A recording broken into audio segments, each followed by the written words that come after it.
আসসালামু আলাইকুম। আশা করি সকলে সুস্থ আছেন। এখন যে কবুতরটা দেখতে পাচ্ছেন এটা কিন্তু ওই হাটের সেরা কবুতর ছিল এবং কবুতরটার ডাক অসাধারণ ছিল। এমন একটা কবুতর যে কবুতরের নর বা মাদি কোনোটাই লাগে না, সে মানুষ দেখলেও ডাকে, এরকম একটা বিষয়। এবং উনি হাত দিচ্ছিল এবং ওই হাতে ঠোকা দিচ্ছে। কবুতরটা খুবই যেটাকে বলে পোষ মানানো এবং মানসে, এবং লাফিয়ে লাফিয়ে কবুতরটা রাখছিল। কবুতরের সামনে আপনি নরমাদি যেটাই দিন না কেন খুবই সুন্দর করে ডাকে, এবং আমার এতটাই ভালো লাগছিল দেখতে যে আমি ভাবলাম আপনাদের সঙ্গে বিষয়টা শেয়ার করতে হবে।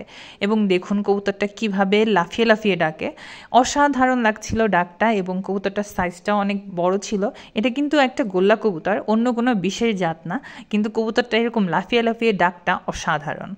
এবং এই কবুতরটা আর কারণ না, আমাদের ইনামুল ভাইয়ের কাছে ছিল, এবং উনি কিন্তু এই কবুতরটার নাম দিয়েছে মান্না।